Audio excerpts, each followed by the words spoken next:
दोस्तों, maximum English learners जैसे कि आप लोग अपनी इंग्लिश सीखने की जर्नी में ज़्यादा ऊपर नहीं जा पाते।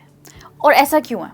वेल, वो इसलिए है क्योंकि आप बार बार जिन इंग्लिश फ्रेजेस को बोलते हैं आप उन्हें ही रिपीट करते हैं। और आपको ज़रूरत है न्यू वोकैबुलरी की, यानी न्यू वर्ड्स और फ्रेजेस जो आपकी इंग्लिश को इम्प्रूव कर पाए और उसमें वैरायटी डाल पाए। तो अगर आपको अपनी इंग्लिश का लेवल इम्प्रूव करना है तो आपको ज़रूरत है फिक्स्ड शॉर्ट इंग्लिश फ्रेजेस की, जिनको हम कहते हैं बाइनोमियल पेयर्स। और आज मैं आपको 15 न्यू बाइनोमियल पेयर्स सिखाने जा रही हूँ, यानी कि ऐसी फ्रेजेस जिसमें हम दो वर्ड्स को जॉइन करते हैं एक कंजंक्शन के साथ, जैसे कि एंड, और, बाय या बट। तो आइए आज जानते हैं कि आप अपनी वोकैबुलरी को बाइनोमियल पेयर्स से इम्प्रूव कैसे करते हैं। तो दोस्तों, सबसे पहले हम सीखेंगे कि हम सबसे पहले को इंग्लिश में कैसे बोलेंगे। That's right. तो कितनी बारी होता है ना दोस्तों, जब आप किसी से बात कर रहे हैं, आप कहना चाहते हैं सबसे पहले तो मैं ये कहूँगा, राइट? उसको आप इंग्लिश में कैसे कहेंगे? आप कहेंगे first and foremost I want to say. Okay, तो इसका मतलब है सबसे पहले आप क्या कहेंगे। तो अगली बारी जब आप ये बोलेंगे आप यही फ्रेज यूज करेंगे, आप कहेंगे फर्स्ट एंड फॉरमोस्ट। ओके, अब जानते हैं कि स्लिम एंड ट्रिम का मतलब क्या होता है। वेल, स्लिम एंड ट्रिम का मतलब आपको पता है, इसका मतलब होता है फिट होना या पतला होना, इसको आप स्लिम एंड ट्रिम कहते हैं।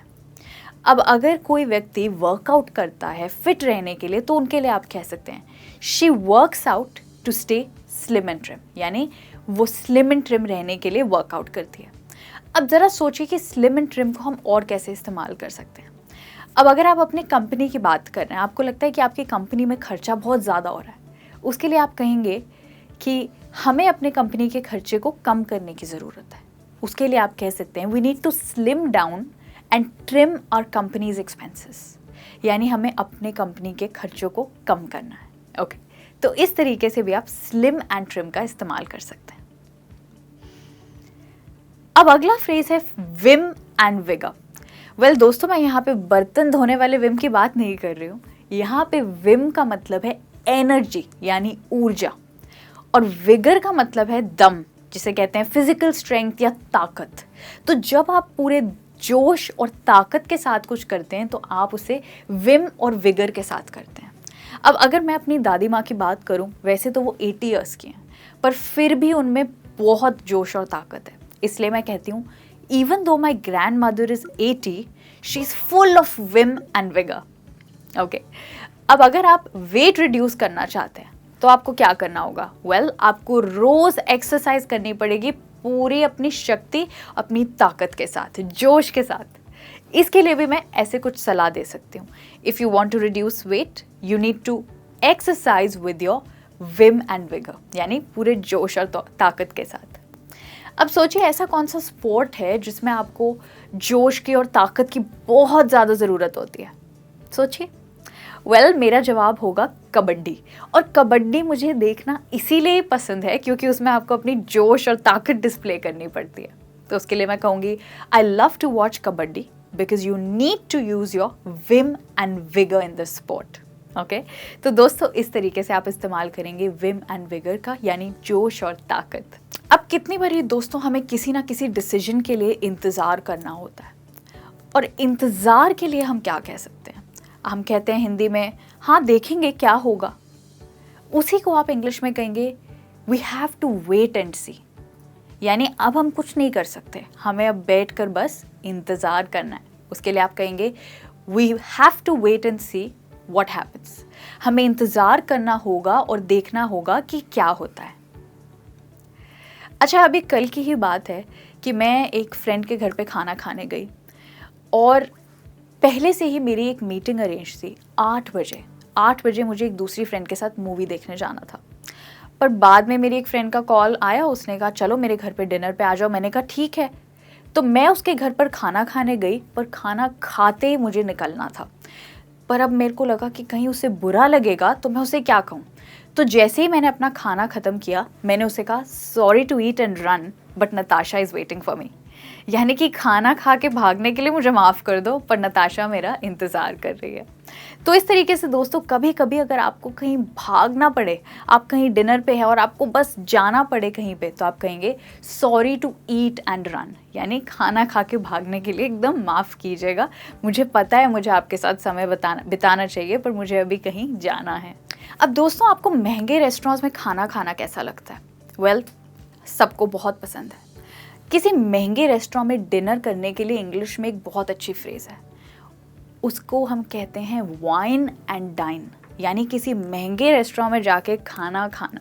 अब ज़रूरी नहीं है कि आप वाइन भी पिएं, पर इस फ्रेज़ को हम वाइन एंड डाइन ही कहेंगे, चाहे आप वाइन ना पिएं।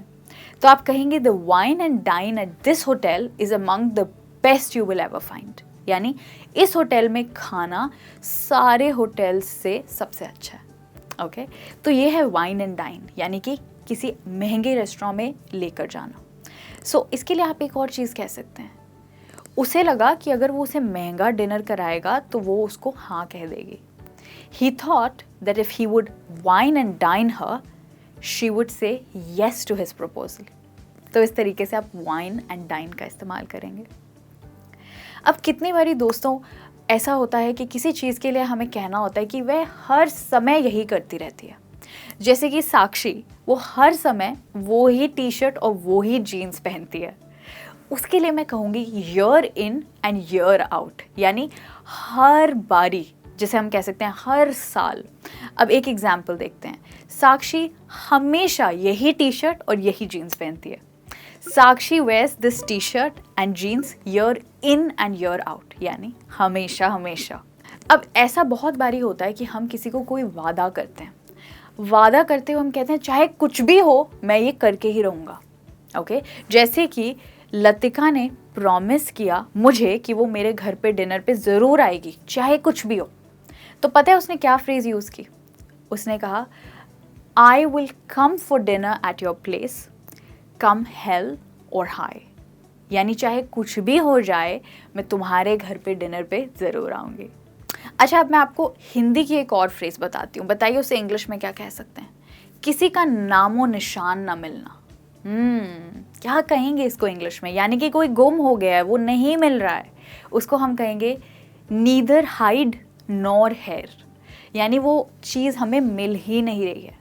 अब जैसे अगर आप किसी बच्चों की बात करें तो आप कहेंगे मैंने बच्चों का नामो निशान नहीं देखा, means I can't see hide nor hair of the children, यानी कि वो गुम हो गए हैं, गायब हो गए हैं, मिल नहीं रहे हैं। इसके लिए आप कहेंगे neither hide nor hair.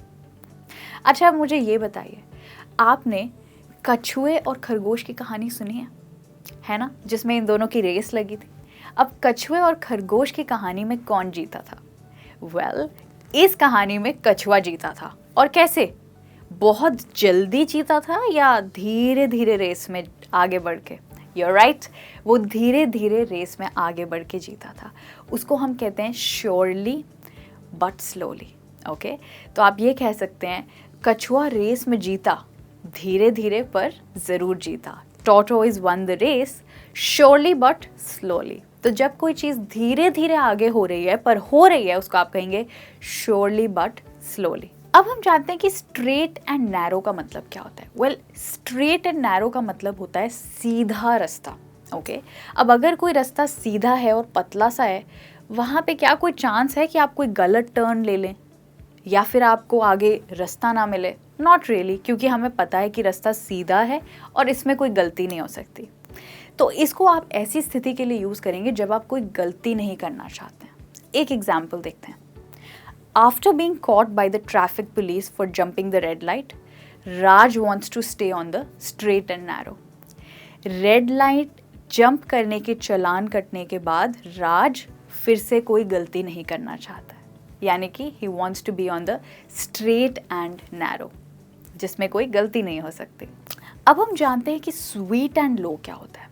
Well, इसका मतलब होता है किसी की बहुत मधुर और नम्र सी आवाज़, यानी जो व्यक्ति बहुत ज़ोर से नहीं पर धीरे से बोलता है, उसके लिए आप कहेंगे she has a sweet and low voice, यानी उसकी आवाज़ बहुत सॉफ्ट और मधुर सी आवाज़ है, sweet and low.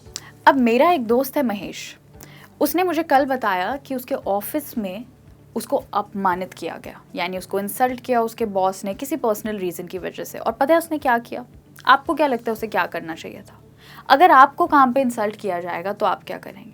Well, most likely वो व्यक्ति वहीं पे रिज़ाइन कर देगा। और ऐसे ही मेरे दोस्त ने करा।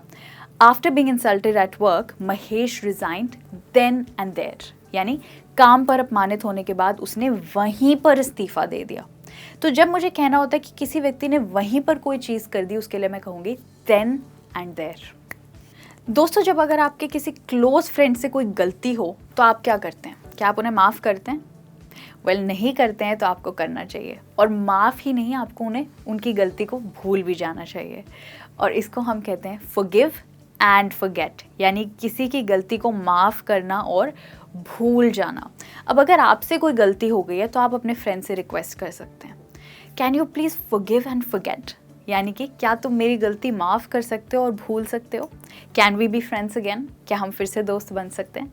इस तरीके से आप किसी से पोलाइटली और बहुत अच्छे तरीके से माफ़ी मांग सकते हैं, फॉरगिव एंड फॉरगेट। अब इमेजिन कीजिए दोस्तों कि कोई ऐसी सिचुएशन है जहाँ पे आपके सामने एक एम है और उस एम को पाने के लिए आपको अपनी सारी एनर्जी और ताकत लगानी है। उसके लिए आप कहेंगे टूथ एंड नेल। जैसे कि अगर आपको अपने ऑफिस में कोई प्रमोशन पाना है और उसके लिए आपको अपना खून पसीना लगा देना है, तो आप कहेंगे I am going to put in tooth and nail for this promotion, यानी कि मैं अपना खून और पसीना लगा दूंगा ये प्रमोशन पाने में। तो खून और पसीने को इंग्लिश में हम कहते हैं टूथ एंड नेल। तो दोस्तों, ये था हमारा आज का लास्ट बाइनोमियल पेयर। और आज आपने सीख लिए हैं कम से कम 15 ऐसे बाइनोमियल पेयर जो आपकी मदद करेंगे सिंपल इंग्लिश फ्रेजेस को रिप्लेस करने में, और अब आप यूज़ कर पाएंगे बेटर और एडवांस्ड फ्रेजेस।